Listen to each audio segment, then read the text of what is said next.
श्री राम जय जय राम, श्री राम जय जय राम। मूकं करोति वाचालं पंगुं लंघयते गिरिं, यत्कृपातमहं वन्दे परमानन्दमाधवम्। ओम श्री सीतारामचंद्राभ्यां नमः, उमा महेश्वराभ्यां नमः, ओम श्री एकादशेश्वरधाम सरकार श्री हनुमते नमः। आज के सत्संग में श्री मद्भागवत महापुराण के दशम स्कंद से खट 44वां अध्याय 46वें अध्याय कथा, जिसमें उद्धव जी की ब्रज यात्रा, उद्धव जी ब्रज जा रहे हैं, ब्रज यात्रा का श्रवण कथन किया जा रहा है। श्री सुखदेव जी कहते हैं, वृष्णीनाम प्रवरो मंत्री कृष्ण से दयिता सखा, शिष्यो बृहस्पति साक्षात उद्धवो बुद्धि सत्तमः। श्री सुखदेव जी कहते हैं, परीक्षित, उद्धव जी विष्णुवंशियों में एक प्रधान पुरुष थे। वे साक्षात बृहस्पति जी के शिष्य और परम बुद्धिमान थे। उनकी महिमा के संबंध में इससे बढ़कर और कौन सी बात कही जा सकती है कि वे भगवान श्री कृष्ण के प्यारे सखा तथा मंत्री भी थे।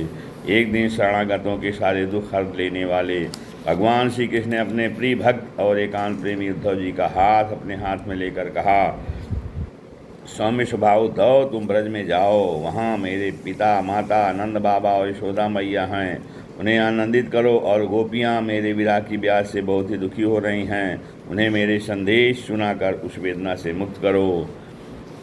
प्यारे उद्धव, गोपियों का मन नित्य निरंतर मुझ में ही लगा रहता है। उनके प्राण, उनका जीवन, उनका सर्वस्व मैं ही हूँ। मेरे लिए उन्होंने अपने पति पुत्र आदि सभी सगे संबंधियों को छोड़ दिया है। उन्होंने बुद्धि से भी मुझी को अपना प्राण, अपना प्यारा, अपना प्रीतम नहीं अपना आत्मा मान रखा है। मेरा यह व्रत है कि जो लोग मेरे लिए लौकिक और पारलौकिक धर्मों को छोड़ देते हैं, उनका भरण पोषण मैं स्वयं करता हूँ। प्रिय उद्धव, मैं उन गोपियों का परम प्रीतम हूँ। मेरे लिए यहाँ चले जाने से वे मुझे दूरस्थ मानती हैं और मेरा स्मरण करके अत्यंत मोहित हो रही हैं, बार बार मूर्छित हो जाती हैं। वे मेरे विरह की व्यथा से विवल हो रही हैं, प्रतिक्षण मेरे लिए उत्कंठित रहती हैं। मेरी गोपियाँ, मेरी प्रेयसियाँ इस समय बड़े ही कष्ट और यत्न से अपने प्राणों को किसी प्रकार रख रही हैं। मैंने उनसे कहा था कि मैं आऊँगा, वही उनके जीवन का आधार है। उद्धव, और क्या कहूँ, मैं ही उनकी आत्मा हूँ। वे नित्य निरंतर मुझ में ही तन्मय रहती हैं। श्री सुखदेव जी कहते हैं, परीक्षित, जब भगवान श्री कृष्ण ने यह बात कही तब उद्धव जी बड़े आदर से अपने स्वामी का संदेश लेकर रथ पर सवार हुए और नंदगांव के लिए चल पड़े। परम सुंदर उद्धव जी सूर्यास्त के समय नंद बाबा के ब्रज में पहुँचे। उस समय जंगल से गौएं लौट रही थी। उनके खुरों के आघात से इतनी धूल उड़ रही थी कि उनका रथ ढक गया था। ब्रजभूमि में ऋतुमती गौओं के लिए मतवाले सांड आपस में लड़ रहे थे। उनकी गर्जना सारा ब्रज गूंज रहा था। थोड़े दिनों की ब्याई हुई गौएं अपने थानों के भारी भार से दबी होने पर भी अपने अपने बछड़ों की ओर दौड़ रही थी। सफ़ेद रंग के बछड़े इधर उधर उछल कूद मचाते हुए बहुत ही भले मालूम होते थे। गाय धोने की घर घर ध्वनि से और बांसुरियों की मधुर टेर से अब भी ब्रज को की अपूर्व शोभा हो रही थी। गोपी और गोप सुंदर सुंदर वस्त्र तथा गहनों से सज धज कर श्री कृष्ण तथा बलराम जी के मंगलमय चरित्रों का गान कर रहे थे और इस प्रकार ब्रज की शोभा और भी बढ़ गई थी। गोपों के घरों से अग्नि, सूर्य, अतिथि, गौ, ब्राह्मण और देवता पितरों की पूजा की हुई थी। धूप की सुगंध चारों ओर फैल रही थी और दीपक जगमगा रहे थे। उन घरों को जो है पुष्पों सजाया गया था। ऐसे मनोहर गृहों से सारा ब्रज और भी मनोरम हो रहा था। चारों ओर वन पंक्तियाँ फूलों से लड़ रही थी, पक्षी चहक रहे थे और भंवरे गुंजार कर रहे थे। वहाँ जल और स्थल दोनों ही कमलों के वन से शोभायमान थे और हंस, बतख आदि पक्षी वन में विहार कर रहे थे। जब भगवान श्री कृष्ण के प्यारे अनुचर उद्धव जी ब्रज में आए तब उनसे मिलकर नंद बाबा बहुत ही प्रसन्न हुए। उन्होंने उद्धव जी को गले लगाकर उनका जैसे ही सम्मान किया मानो स्वयं भगवान श्री कृष्ण आ गए हों। समय पर उत्तम अन्न का भोजन कराया और जब वे आराम से पलंग पर बैठ गए, सेवकों ने पांव दबाकर पंखा झलकर उनकी थकावट दूर कर दी। तब नंद बाबा ने उनसे पूछा, परम भाग्यवान उद्धव जी, अब हमारे सखा वसुदेव जी जेल से छूट गए। उनके आत्मीय स्वजन तथा पुत्र आदि उनके साथ हैं। इस समय वे सब कुशल से तो हैं ना। यह बड़े सौभाग्य की बात है कि अपने पापों के फलस्वरूप पापी कंस अपने अनुयायियों के साथ मारा गया, क्योंकि स्वभाव से ही धार्मिक परम साधु यदुवंशियों से वह सदा द्वेष करता था। अच्छा उद्धव जी, श्री कृष्ण कभी हम लोगों को भी याद करते हैं? यह उनकी माँ हैं, स्वजन संबंधी हैं, सखा हैं, गोप हैं। उन्हीं को अपना स्वामी और सर्वस्व मानने वाला यह ब्रज है। उन्हीं की गौएँ वृंदावन और यह गिरिराज है। क्या वे कभी इनका स्मरण करते हैं? आप यह भी बतलाइए कि हमारे गोविंद अपने श्वेत बांधवों को देखने के लिए एक बार भी यहाँ आएंगे क्या? यदि वे यहाँ आते तो हम उनकी वह सुगंधनाशिका, उनका मधुर हास्य और मनोहर चितवन से युक्त मुख कमल देख तो लेते। उद्धव जी, श्री कृष्ण का हृदय उदार है, उनकी शक्ति अनंत है। उन्होंने दावानल से, आंधी पानी से, वृखासुर और अजगर आदि अनेकों मृत्यु के निमित्तों से, जिन्हें टालने का कोई उपाय न था, एक बार नहीं अनेक बार हमारी रक्षा की है। उद्धव जी, हम श्री कृष्ण के विचित्र चरित्र, उनकी विलासपूर्ण तिरछी चितवन, उन्मुक्त हास्य, मधुर भाषण आदि का स्मरण करते रहते हैं और उसमें इतने तन्मय रहते हैं कि अब हमसे कोई काम काज नहीं हो पाता। जब हम देखते हैं कि यह वही नदी है जिसमें श्री कृष्ण जल क्रीड़ा करते थे, या वही गिरिराज हैं जिसे उन्होंने अपने एक हाथ पर उठा लिया था, ये वे ही वन के प्रदेश हैं जहाँ श्री कृष्ण गौवें चराते हुए बांसुरी बजाते थे, और वे ही स्थान है जहाँ वे अपने सखाओं के साथ अनेकों प्रकार के खेल खेलते थे। और साथ ही अभी देखते हैं कि वहाँ उनके चरण चिन्ह अभी मिटे नहीं हैं। तब उन्हें देखकर हमारा मन श्री कृष्णमय हो जाता है। इसमें संदेह नहीं कि मैं श्री कृष्ण और बलराम को देव शिरोमणि मानता हूँ, और यह भी मानता हूँ कि वे देवताओं का कोई बहुत बड़ा प्रयोजन सिद्ध करने के लिए यहाँ आए हुए हैं। स्वयं भगवान गर्गाचार्य जी ने मुझसे ऐसा ही कहा था। जैसे सिंह बिना किसी परिश्रम के पशुओं को मार डालता है, वैसे उन्होंने खेल खेल में 10,000 हाथियों का बल रखने वाले कंस, उसके दोनों अजय बल पहलवानों और महान बलशाली गजराज कोल्यापीठ को मार डाला। उन्होंने 3 ताल लंबे और अत्यंत दृढ़ धनुष को वैसे ही तोड़ डाला जैसे कोई हाथी किसी छड़ी को तोड़ डाले। हमारे प्यारे श्री कृष्ण ने एक हाथ से 7 दिनों तक गिरिराज को उठाए रखा था।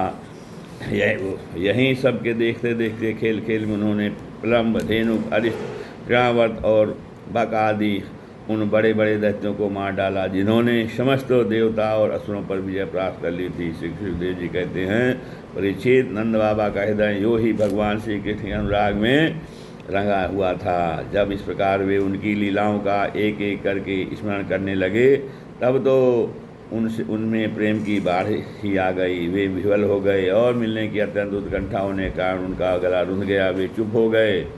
यशोदा रानी भी वहाँ बैठकर नंद बाबा की बातें सुन रही थी। श्री कृष्ण की एक एक लीला सुनकर उनके नेत्रों से आंसू बहते जाते थे, और पुत्र स्नेह की बाढ़ से उनके स्तनों से दूध की धारा बहती जा रही थी। उद्धव जी, नंद बाबा यशोदा रानी के हृदय में श्री कृष्ण के प्रति कैसा अगाध अनुराग है, यह देखकर आनंद मग्न हो गए और उनसे कहने लगे।